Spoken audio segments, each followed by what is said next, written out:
Hello everyone, and thank you for joining this presentation. Over the past 15 years, I've been teaching Painting 1 at the Faculty of Fine Arts in Barcelona, a foundational course that helps first-year students build the technical, conceptual, and perceptual basis for their painting practice. Today, I will be sharing a pedagogical strategy I've recently developed to address recurring difficulties in early painting education, difficulties that are often misidentified as technical, but in fact reveal deeper perceptual and cognitive issues. Students often arrive with very different visual backgrounds. Some have never painted before, others carry habits shaped by photographic references or screen-based aesthetics, and most approach the course with a poetic, intuitive mindset, but without a clear strategy for learning or decision making. They tend to rely on intuition, expecting that results will emerge naturally, but when progress stalls, frustration sets in. So that's why I believe the real challenge is not technical but perceptual. What looks like a poor painting is often the result of weak visual reasoning, a lack of intentionality in how they observe, interpret, and decide.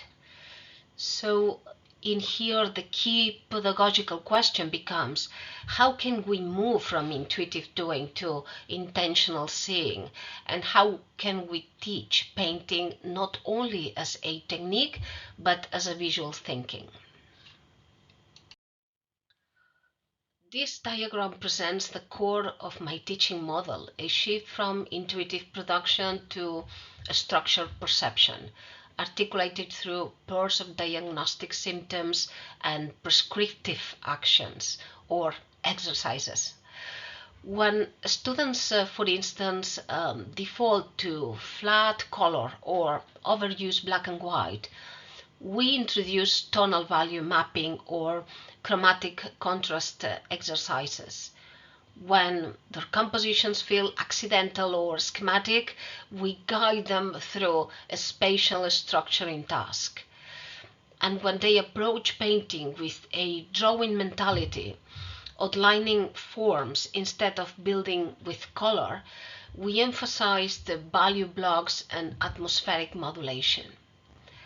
Each diagnosis reflects a perceptual shortcut or misunderstanding. Each prescription is an exercise designed to activate visual reasoning. This structure is not about correcting mistakes, it's about cultivating awareness through deliberate practice. The methodology unfolds in 5 interconnected phases. A theoretical session introduces shared goals and common visual vocabulary such as tone, hue, value, contrast. Initial exercises then help identify common perceptual errors. In number 3, there is this series of briefs are introduced, each of one focus on a specific issue. Then students applied each brief in painting, combining formal constraints with personal choices. And finally, students present and discuss their work, learning to articulate their visual decisions and respond to feedback.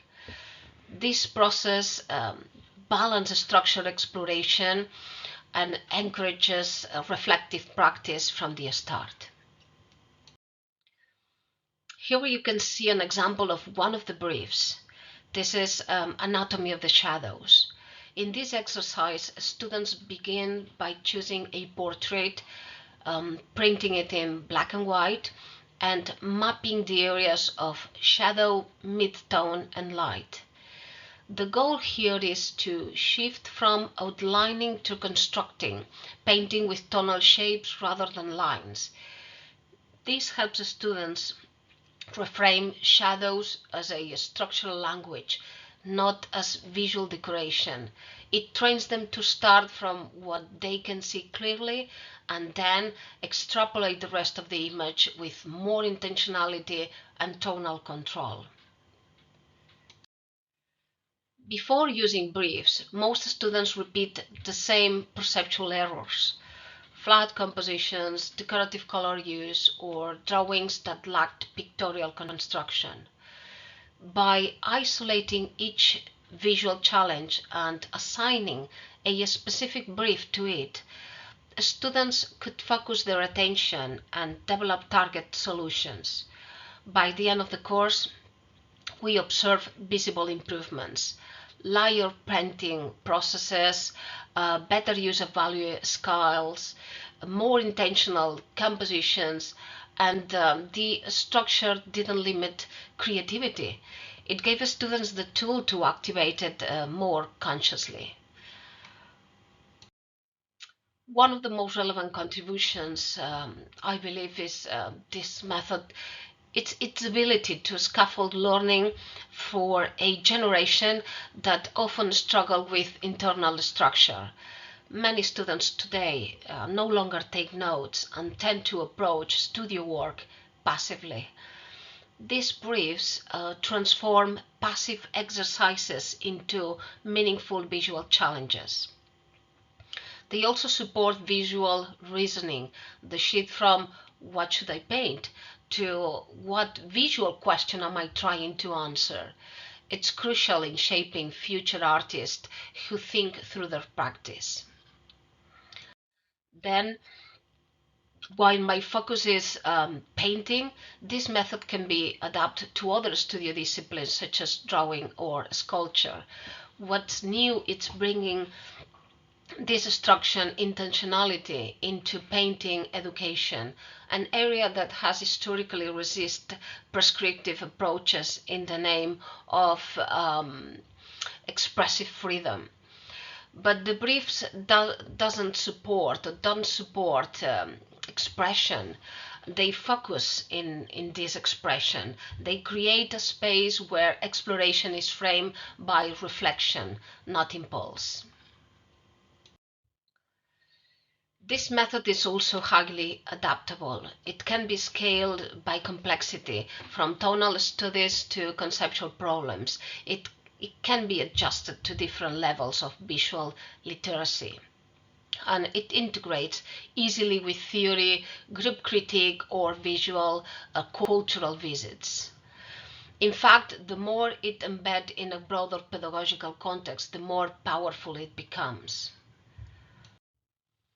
To conclude, I believe this structured perceptual approach offers a simple but powerful tool for first-year painting education. It helps the students transition from intuitive doing to reflective making and gives them the visual tools to understand what they see and why they paint and the way they do. So this being my presentation, so thank you very much for your attention.